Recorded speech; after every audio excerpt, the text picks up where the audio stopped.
Assalamualaikum anak-anak. Waalaikumsalam warahmatullahi wabarakatuh. Selamat pagi anak-anak. Pagi, Bu. Bagaimana kabarnya hari ini? Alhamdulillah baik, Bu. Ibu meminta satu orang untuk memimpin doa sebelum kita memulai pembelajaran pada pagi ini. Sebelum memulai kegiatan belajar pada hari ini, alangkah baiknya kita membaca doa terlebih dahulu. Baca doa dimulai. Baca doa selesai. Gimana anak-anak, udah pada sarapan belum?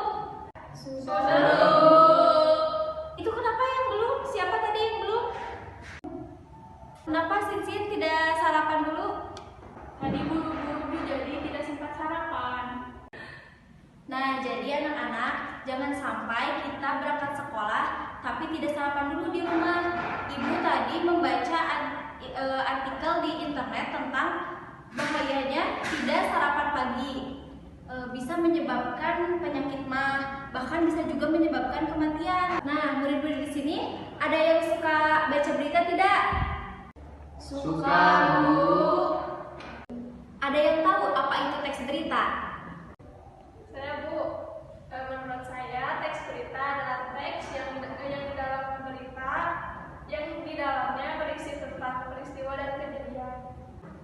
Nah, jadi teks berita adalah sebuah teks yang berisikan tentang kejadian, peristiwa, atau informasi yang berupa fakta. Harus digarisbawahi ya, fakta. Nah, kalau hoax berarti itu bukan sebuah berita karena kebenarannya tidak terbukti. Nah, setelah kita mengetahui apa itu teks berita juga mempunyai unsur-unsur. Unsur-unsurnya yaitu 5W plus 1H. Ada yang tahu nggak apa itu 5W plus 1H? Apa saja? What? Who, Where? Why? how. Nah, jadi unsur teks berita yang pertama yaitu what. Ada yang tahu nggak contoh dari unsur teks berita yang pertama what? What itu artinya apa? Contohnya adalah apa isi dari berita tersebut. Nah, betul sekali. Selanjutnya yang kedua who. Ada yang tahu? Who itu artinya siapa, contoh kalimatnya siapa yang terlibat dalam berita tersebut. Nah, betul sekali Sinsin. Selanjutnya yang ketiga yaitu where. Ada yang tahu apa itu where? Where itu artinya di mana. Contoh dari kalimat tersebut yaitu di mana peristiwa itu terjadi. Nah, betul sekali Najwa. Selanjutnya yaitu when. Ada yang tahu? When artinya kapan, contoh kalimatnya kapan kejadian itu terjadi. Nah, betul sekali Anissa. Why. Ada yang tahu? Why? Why itu mengapa? Contoh kalimatnya adalah mengapa kejadian itu terjadi. Nah, betul. Yang terakhir yaitu how. Ada yang tahu? How.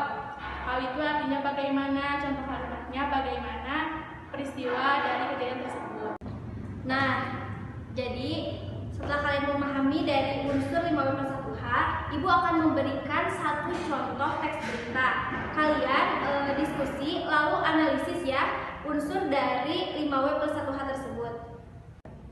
Masing-masing dari kalian harus menyebutkan minimal satu dari unsur teks berita 5W plus 1H tersebut.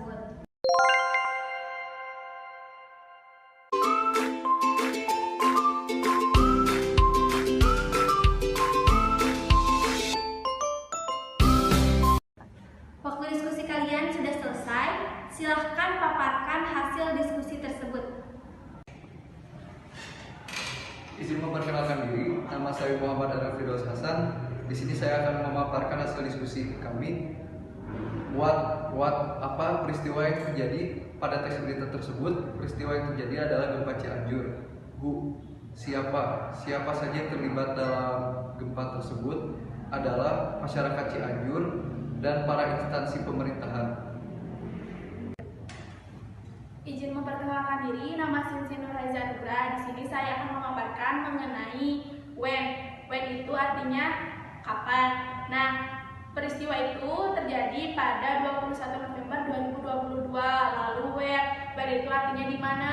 Nah, peristiwa itu terjadi di Cianjur lebih tepatnya di Kabupaten Cianjur. Izin memperkenalkan diri, nama saya Nazia Natasha. Di sini saya akan memaparkan hasil diskusi, yaitu why itu mengapa gempa bumi di Cianjur itu terjadi, karena Cianjur itu berada di kaki gunung atau tanah miring, sehingga Cianjur itu rentan terjadi longsor dan gempa bumi.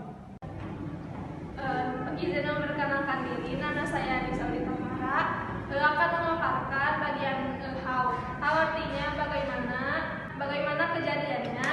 Pada siang hari pukul sesudah zuhur ada guncangan sebesar 5,8 magnitudo yang mengakibatkan runtuhnya bangunan dan menimbulkan korban jiwa. Wah, sudah betul ya hasil diskusi kalian. Berarti kalian semua sudah paham ya?